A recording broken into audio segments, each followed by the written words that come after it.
Welcome to another exciting edition of the Health It Show on Ghanadistricts TV.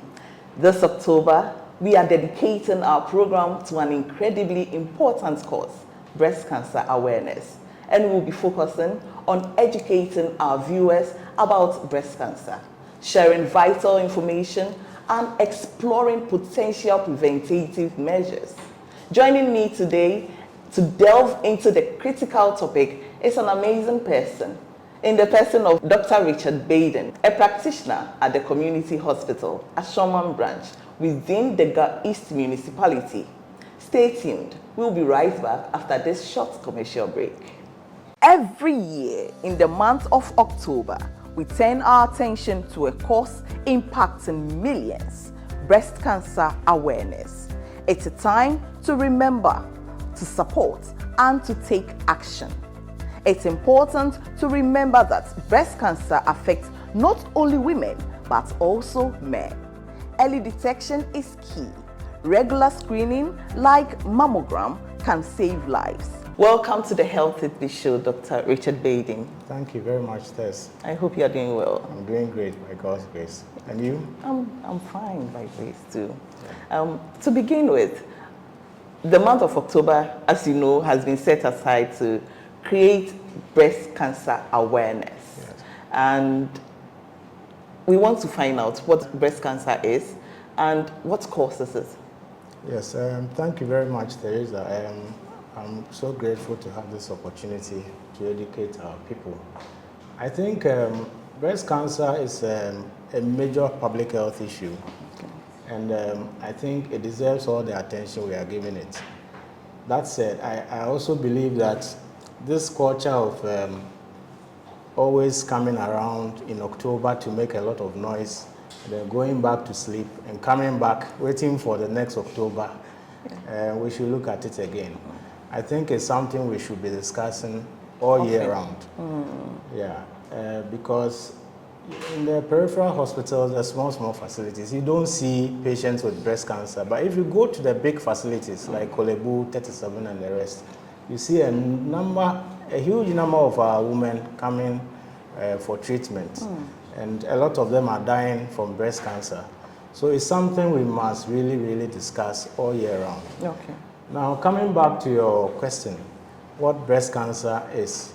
So basically, if you look at the breast, it's composed of several tissues. So we have the components that produces breast, or breast milk, breast milk. We call that the lobules. Okay.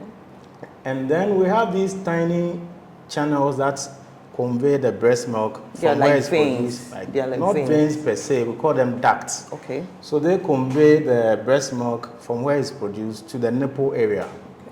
Then we have the fatty tissue around these structures. Then of course we have other tiny structures like lymph nodes, nerves, and the rest. Now when we say breast cancer, basically what we are saying is that the cells from these tissues I've mentioned, at some point in time, suddenly become abnormal, then begin to divide and grow out of control. So that's basically what breast cancer is. So over time, these cells can then spread to other parts of the body, and that's when the issues, the complications come in. But the cause exactly. Yes. So is it that our lifestyle, or what causes this? Yeah, before I even abnormality? touch on the cause, let me give you a few statistics so that you appreciate the magnitude of the issue. Okay. So breast cancer is the most common cancer amongst women globally. And in fact, in 2022, globally we recorded about 2.3 million new cases globally. In Ghana, around that time, 2022, we had about 5,000 new cases in Ghana. So you can imagine. That's alarming. Yes. And the case fatality is about 47%. So almost 50%. What that means is that if you have any two women with breast cancer, one of them is likely to die. So it's a huge problem we are talking about. Now coming to what causes it. So far, we do not know exactly what causes it, but we know that there are some risk factors. Risk factors are things that will make one's chances of having breast cancer go up. Okay. Now, these risk factors are grouped broadly into two. We have the modifiable ones and the non-modifiable ones. The modifiable ones are the ones that are within your control. You can do something about them. Okay. And the non-modifiable ones are the ones that you cannot do anything about. Okay, so now let me take you to the modifiable ones. Yes. The ones that you can control within your control. What are those? Yes. So the ones you can do something about, basically the commonest is alcohol, excessive alcohol consumption. It causes breast cancer. Yes. Wow. So there's ample evidence from research that if you consume a lot of alcohol, that can increase your chances of having breast cancer. Okay. Then smoking.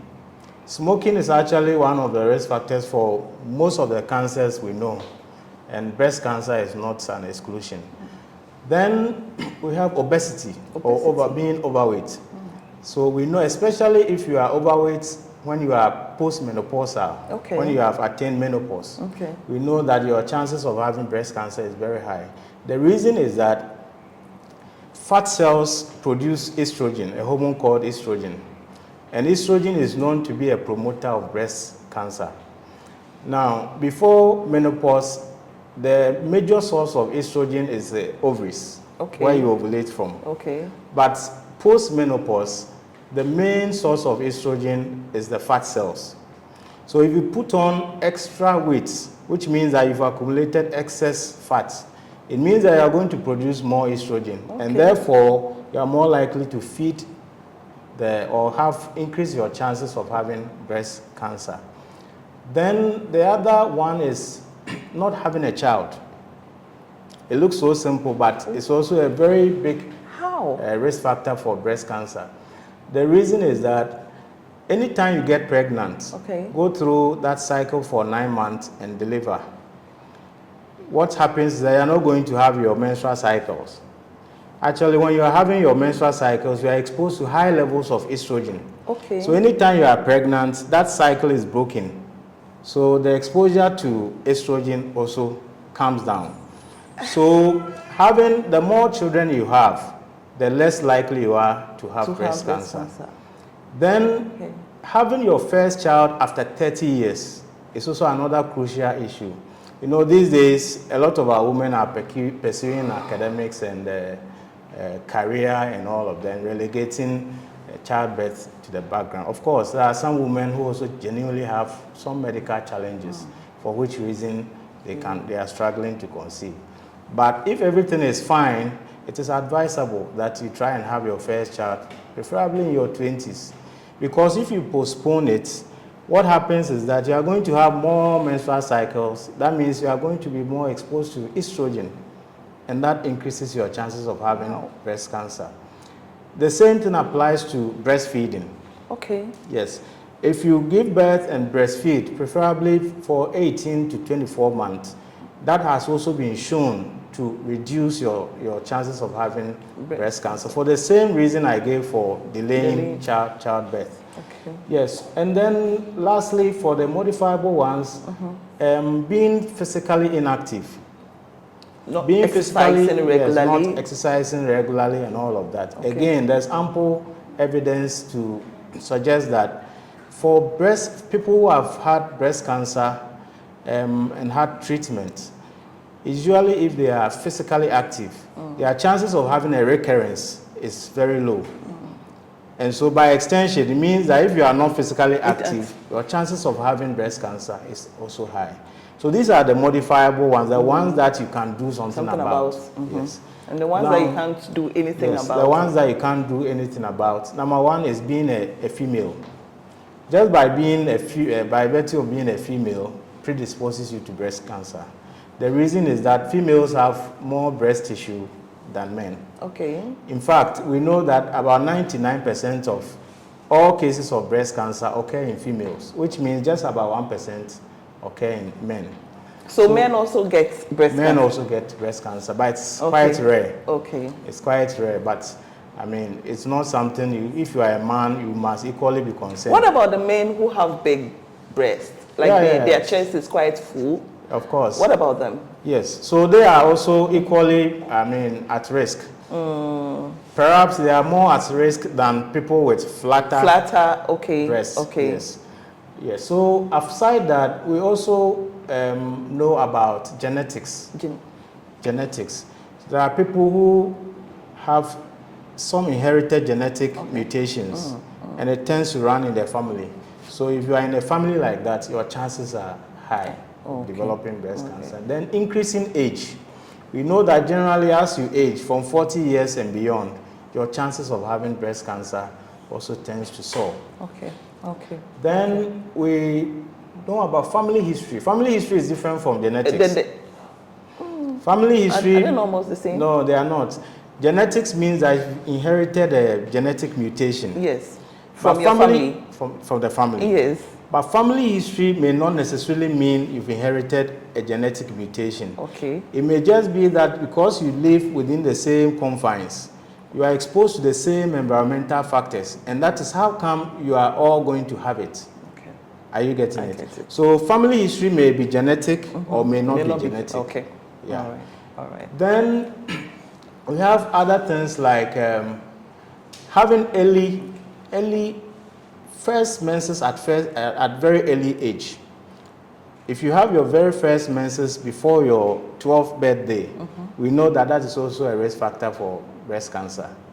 And equally, if you have your menopause at a later age, like beyond 55 years, that's also a risk factor for breast cancer.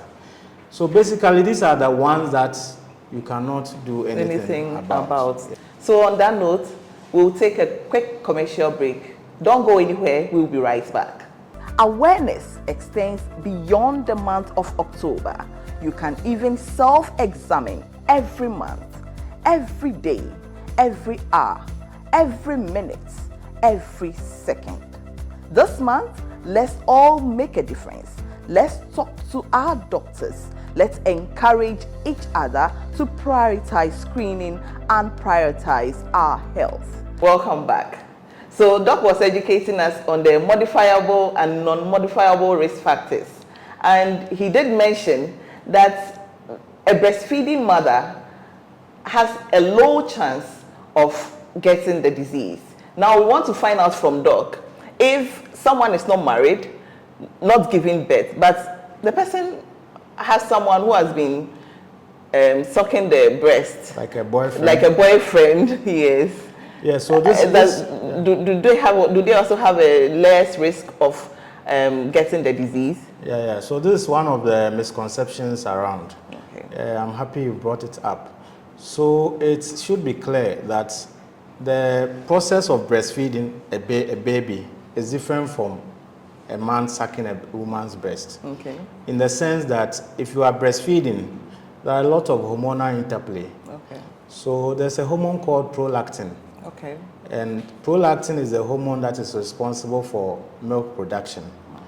Now, anytime prolactin goes up during the time of breastfeeding, other hormones like estrogen and the rest also go down. And we have already established that if your estrogen levels, or if you are exposed to high levels of estrogen, your chances of having breast cancer is high. So during the time of breastfeeding, estrogen levels go down. Okay. Now, the same thing doesn't happen in the case of a man sucking a woman's breast. Okay. I hope you get it. Yes. So basically, that's why. So it's a misconception. So they are lying to us. It's not scientific. Then we don't have to keep repeating what the public. No. So that's why we must have sessions like this to educate the public. Okay. Yes. But let me quickly chip in this. We mentioned all these risk factors. It does not mean that if you don't have any of these risk factors, you are okay. Okay. In fact, there have been a number of women who have developed breast cancer without necessarily having any of these risk factors we've mentioned. So not having any of these risk factors is also in itself, because remember, if you are a woman alone, that in itself is enough to, increase your chances of having Yes, you breast keep cancer. saying if you're a woman alone, being a woman, your risk factor is high. Yeah. And I want to know the distinction between the two, the male and female.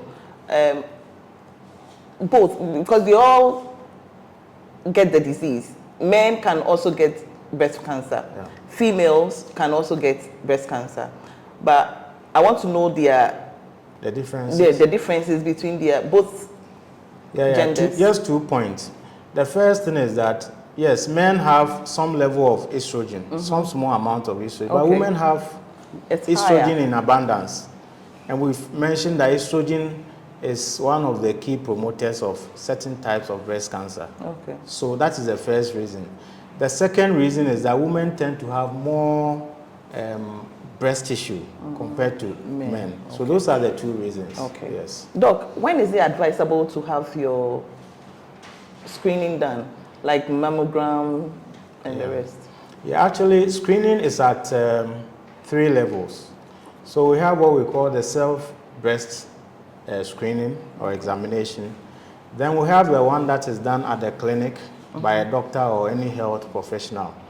Then we have the imaging, mammogram, ultrasound, and the rest. Now, generally, there are about 2 schools of thought. One says you can start your mammograms around 40 years. Others say 50 years. But generally, the consensus is that once you hit 40 years, you can start doing your annual mammograms. Okay.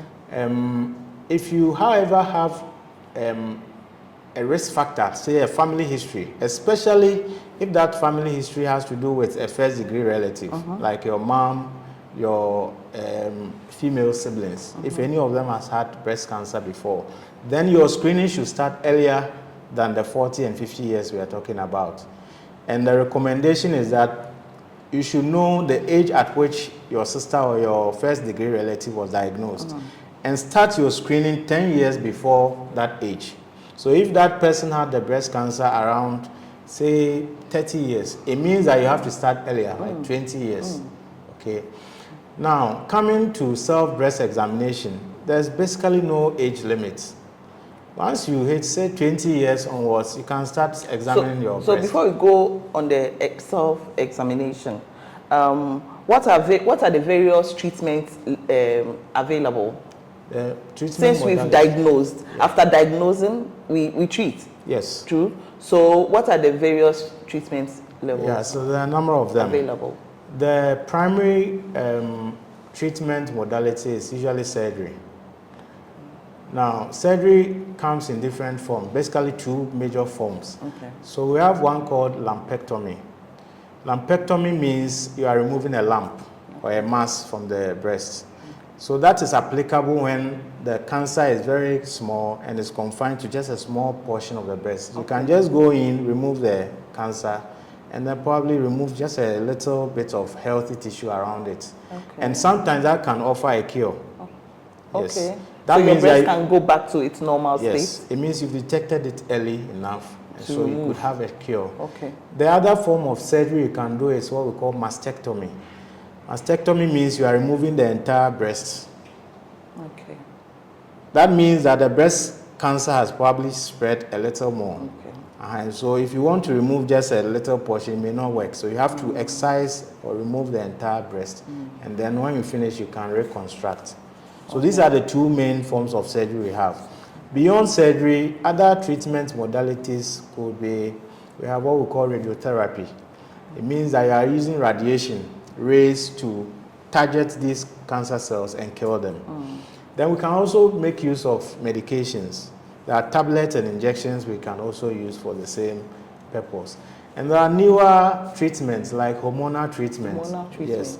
There are some people who have some proteins on the surfaces of the cancer cells. Okay. So some have estrogen receptors, progesterone receptors, and then another protein called HER2. Okay.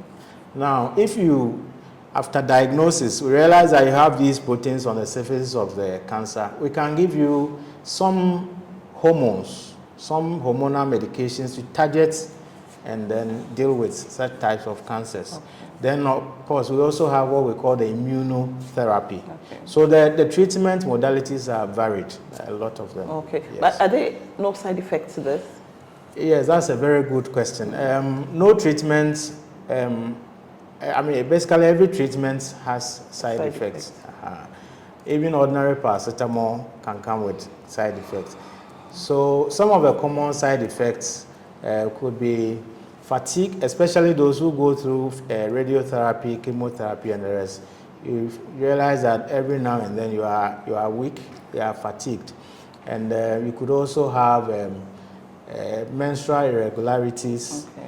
And then some actually lose their hair. Yeah, Yes. I think that's the... It's one of the most worrying. Most worried, yeah. Yes, because women cherish their hair so much.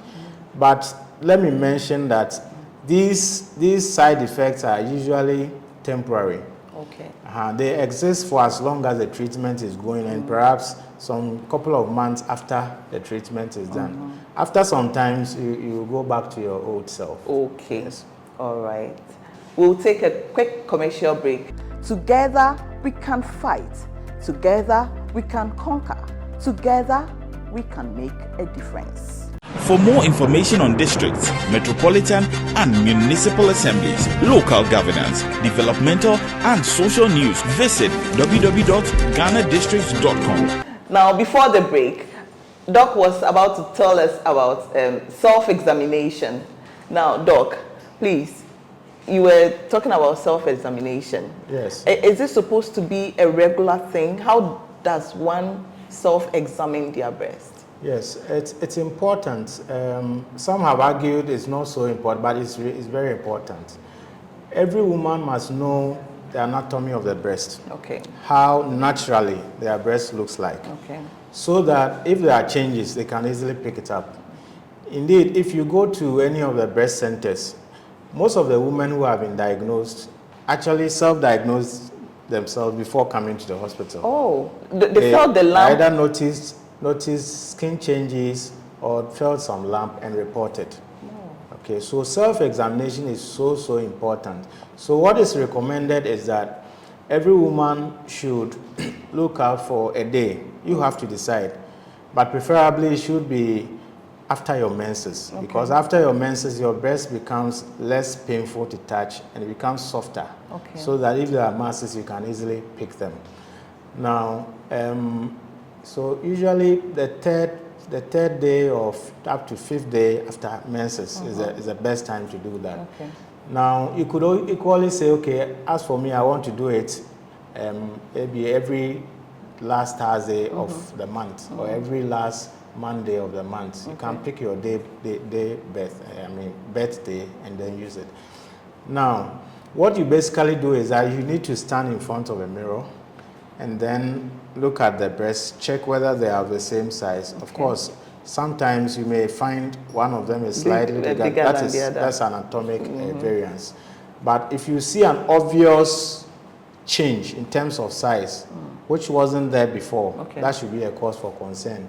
Then you're also looking out for skin changes. You didn't have dimples on your breast, but suddenly you notice a dimple on your breast. That could be a cause for concern. Is the dimple that obvious, or you just have to poke your No, just by looking. Just by looking, you just see the by dimple. Looking, if you see that there's a dimple anywhere on the breast, that could be a problem. Then you are also looking for other skin changes like reddening, scaling. If you find scaling around your the skin nipple, starts to scale. Yes, exactly. So you want to report that as soon as possible as well. Then sometimes you find one of the nipples or the two nipples are pulling inside. We call it nipple retraction. Instead of standing out, it's rather going in. Sometimes that could also be a sign of a cancer. Then of course, if you feel pain also, that could also, but generally, most cancers don't present with pain. But there's a particular type of breast cancer, we call it inflammatory breast cancer, that could come with pain. But most types of cancers usually will not give you pain. So you'll find a painless lump, you have any of these skin changes I've spoken about, you quickly have to report to the... Yes. So back to treatment, does it affect the risk of having a baby if you've not? Yeah. So that's a very, very good point. So we know, yes, something like radiotherapy, chemotherapy, these are toxic agents. So they could have an effect on your ovary and ultimately affect your egg production. But the good thing also is that these days we can do what we call fertility preservation. Okay. So when you are diagnosed, you are going to undergo chemotherapy or radiotherapy, we can harvest your eggs and freeze them. Okay. And then you go on your treatment. Later in life, if you want to use those eggs, then you go back to the same facility. What if it gets lost? No, it won't get lost. It won't. There are designated, very, serious facilities around who do these things, and there are a lot of measures in place to ensure that the eggs are kept safe. Yes. Oh, all right. So there is this misconception, okay, that when you keep money in your bra, you know our marketing men, they like keeping money in their braziers, and they said that one also causes breast cancer. Oh, so again, that's also one of the myths around breast cancer. It's not really evidence-based. Okay. So it's not really true. Okay. The same applies to mobile phone. Keeping mobile phone close to your breast and all of that. There's a lot of ongoing debate around these things, but as of now, there isn't any much concrete evidence. No science proving. No, not at all. Okay, Doc, your last words to our viewers. Yes. So as I said, I will stress the earlier point I made that I think that discussions around breast cancer should be all year round. We shouldn't only wait for October before we start talking about breast cancer. The same thing applies to other cancers like cervical cancer. And these are the things killing our women. So this opportunity we get, especially for us, for my colleague doctors, I would advise that when we get the least opportunity, we talk to our women about breast cancer screening, talk to our women about cervical cancer screening. Because really, early detection, we know, is what the big deal. If you're able to detect the cancer early, the woman is likely to have a cure. And so these are my take-home messages. Let's be discussing breast cancer all the time, and let's talk to our women about self-breast examination. Thank you so much, Dr. Richard Baden. You're welcome. This is truly educative.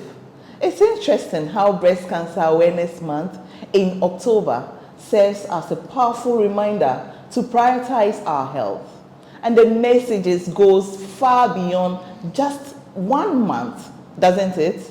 The importance of self-examination, the ability to check ourselves, is something we can and should be doing regularly, every month, every day, even every hour, minute, and second, to proactively protect our well-being and potentially prevent the spread of this disease. You just watched the Health Is Bit show on Ghanadistricts TV, and we say thank you, Dr. Richard Baden, for this education. So we meet again with another interesting topic. My name is Marina Lati. Bye for now.